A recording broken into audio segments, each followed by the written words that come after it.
It is no secret that Elon Musk is a man of unique rules and regulations in his organization. And with his acquisition of the new company, Twitter, is it true Elon Musk is firing everyone now? Stay tuned until the end as we bring you some of the latest Twitter updates. Twitter has just been made private by Elon Musk, and therefore, the board of directors is considered no longer employed. How should the outgoing board have been sent off, and when will a new Twitter board be put in place? In today's video, we're going to take a closer look at how Elon sacked the Twitter board. After Tesla billionaire Elon Musk bought a 100% stake in Twitter, the Twitter board of directors lost their jobs.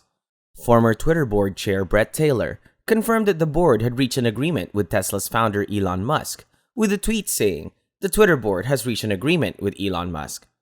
In addition, Bret Taylor, the outgoing Twitter board's chair, led the company over the past 3 years. Parag Agrawal, the company's outgoing CEO, previously served as the company's CTO, and one of the notable members of the former board was Jack Dorsey, who was Twitter's co-founder and former CEO. And in May this year, Jack is set to leave the board of directors after leaving as CEO last November. In response to Twitter board adopting a poison pill plan against him, Tesla CEO Elon Musk took issue. The plan was intended to discourage Elon from purchasing the company. A new method in place could allow the board to create more shares should Elon surpass a 14.9% stake in the social media platform. As of that time, Elon had a 9.2% stake in the business he had purchased for $2.9 billion. All other shareholders would be allowed to purchase shares at a discount, except Elon Musk, who wishes to take the company private. It had been in place for 1 year, but was set to expire in the next year, considering that he was the only member of the board who supported Elon's move, even though he was against the board adopting the poison pill plan. Among the first to oppose Musk's offer was Saudi Arabia's Prince Al-Walid bin Tatal, who stated in a tweet that he does not believe Musk's offer of $54.20 per share comes close to the intrinsic value of Twitter, given its growth prospects. Also, he stated that he was one of the Twitter kingdom's largest and long-term shareholders and rejected the offer. Meanwhile, Elon criticized the Twitter board for rejecting his offer and threatened that he would sue. Then, if the board continues to take an aggressive stance, it'll be up to the shareholders to decide whether to buy out the company. Considering that the shareholders are the true owners of the company, he argued that they should have the final say. Additionally, Musk made clear that the board members will face severe consequences should they fail to live up to their fiduciary duties, stating in a tweet that if the current board takes actions contrary to shareholder interests, they are knowingly violating their fiduciary duties. Furthermore, the liability that would assume as a result would be enormous. He indicates in the disclosures he filed with Securities and Exchange Commission that his best and final offer price is expected to be accepted by the board. Over this year, the share price of Twitter has been fairly low, ranging from $33 to $38. Only after the Tesla CEO purchased a 9.2% stake in the social media site did the price increase to $47. Elon Musk is therefore no doubt so influential that a single tweet from him can cause cryptocurrency prices to fluctuate. Also, it has both been to his advantage and disadvantage that he is known for being a tech genius. The fact that Musk uses Twitter to promote and market his companies shows how he benefits from the platform. For instance, his EV company, Tesla, spends very little time, money, and energy advertising its cars, unlike automakers that spend millions of dollars on advertising.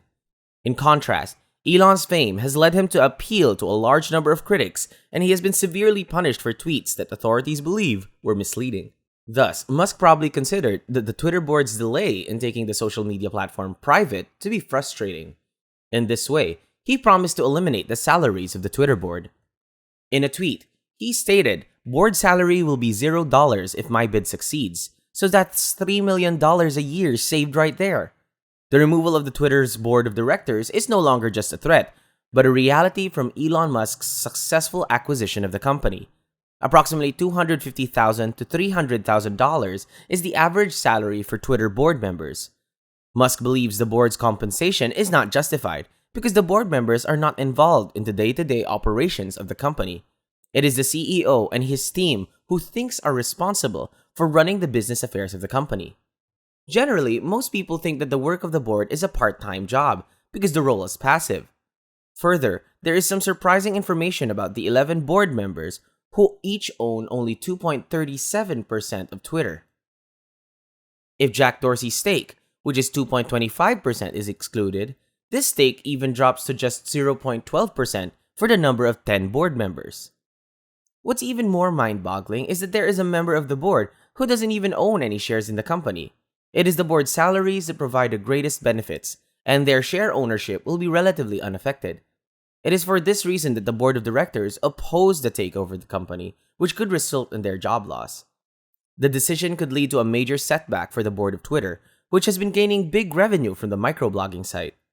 Meanwhile, following the sale of the company to tech billionaire Elon Musk, Jack Dorsey stands to benefit the most.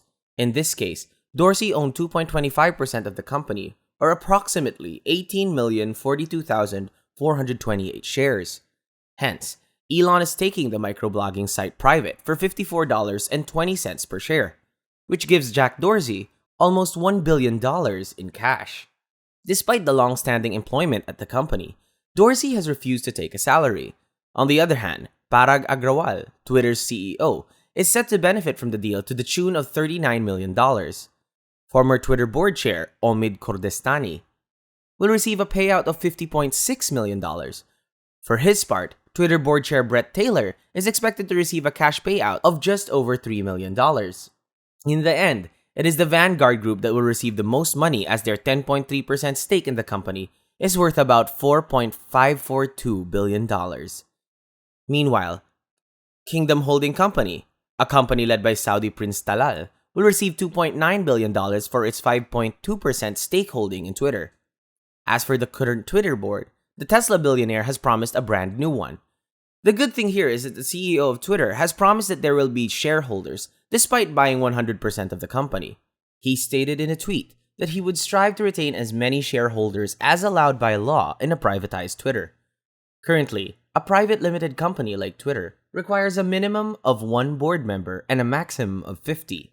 Since Musk now owns the company, he is a logical candidate for the board. Former Twitter CEO Jack Dorsey is also a very strong candidate for the board, since he has been a strong supporter of the takeover. Additionally, Musk will benefit from having Jack on his team, since he has an extensive experience with social media. Dorsey has been a part of Twitter since the very beginning he sent that first tweet ever. Aside from this, CEO Parag Agrawal has a high probability of being retained as CEO, which will automatically make him a board member. Considering Parag's youth and talent, he will be a great choice for CEO, as he will have more time to learn about the company. Meanwhile, it is unlikely that Musk will become the CEO of Twitter, as he is currently the CEO of his other tech companies, SpaceX, Neuralink, and The Boring Company. Due to such constraints, he may not be able to commit enough time to Twitter as CEO, but he is likely to become Twitter's chairman. Additionally, Jack Dorsey may not be able to CEO role, given that he is primarily focused on Block Inc., a financial payment company. Additionally, we wouldn't be surprised if Elon's younger brother, Kimball Musk, joined the Twitter board. Kimball's joining the board would be seen as a replication of what happened when Musk made a significant investment in Tesla in 2004 and became its chairman. Musk's brother, Kimball, joined the Tesla board later on, and with Musk as chairman, you can expect major changes on the board. Elon Musk just fired the Twitter board and is soon to replace them with a better team that will bring Twitter back to its former glory. With this, I believe and am excited that the Twitter era is about to begin. What are your thoughts on this? Let us know in the comments below. And thank you for watching. If you would like to receive updates on Elon Musk and his companies, make sure you click the subscribe and bell button.